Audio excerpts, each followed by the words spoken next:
Things are progressing, but slowly. With each new stone that I turn, I'm learning new details, each a bit more unnerving than the last.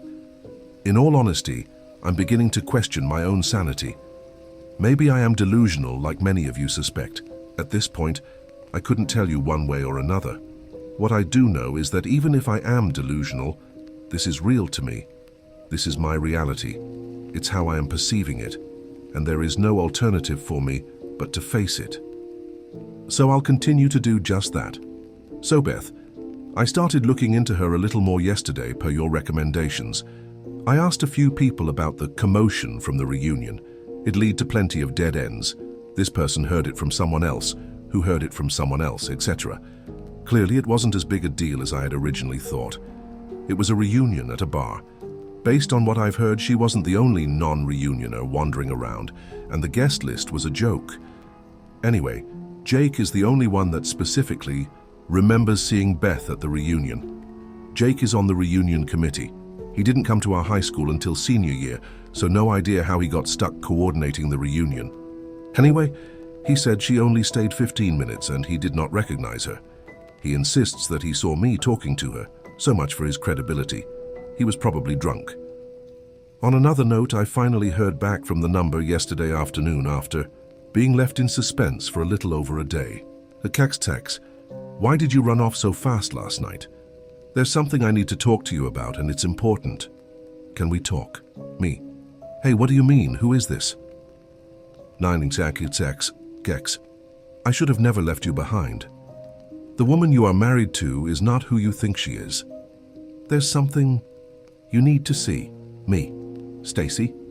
1966X. We went to a movie in 9th grade. You tried to kiss me and I sneezed. Remember where I was sitting? Go there and reach under the seat. Text me when you have it.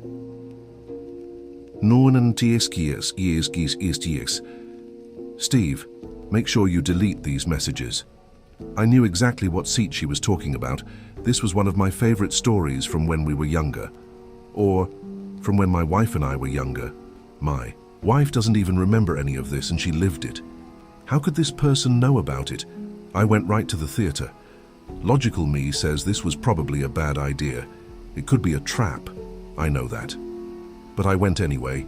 Regardless, it was closed by the time I got there. It would have to wait until Monday, so I headed home for the night. Have you ever had one of those dreams where you knew you were dreaming, so you intentionally steered yourself toward danger, just to see what would happen? You ran toward the serial killer, or you swam deeper into the water away from the surface? I feel like I'm living one of those dreams as the days progress. This is starting to take a toll on me. Stacy is taking notice. I need to wrap this thing up. I'm not eating much. I'm feeling somewhat detached. I don't sleep much anymore.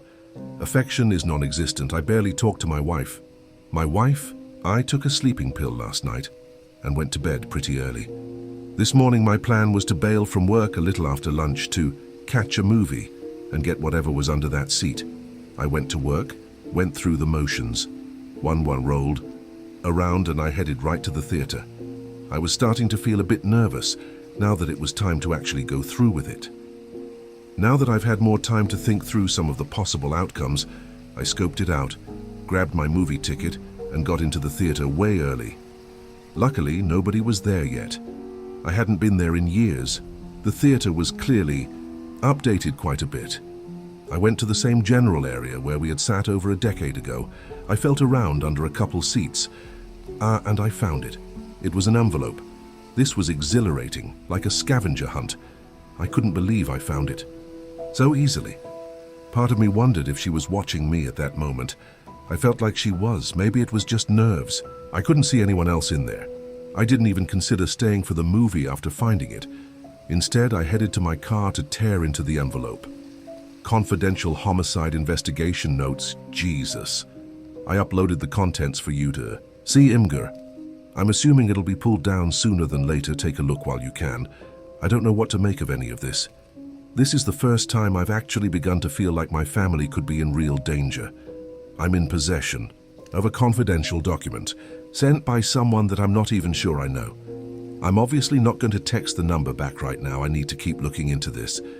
There's definitely nothing identifiable in this as most dates and names seem to be redacted. Did some research and found absolutely nothing online to corroborate any of this either.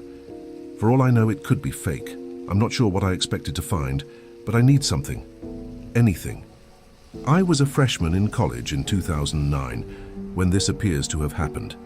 The story itself doesn't sound even vaguely familiar. It's obviously confidential, so I wouldn't expect to have heard about it in the media, but it isn't even anything I heard through the grapevine. I'm going to put more time into researching and connecting dots. I guess I'll probably text the number at some point. I'll let you know when I do. Update. 2:54 a.m. I cannot find the note. The note is not where I left it. I haven't been able to sleep much, so I got out of bed to start looking into this more. Last night, before bed, I tucked the note inside of my work things and it is no longer there. She knows I have to leave.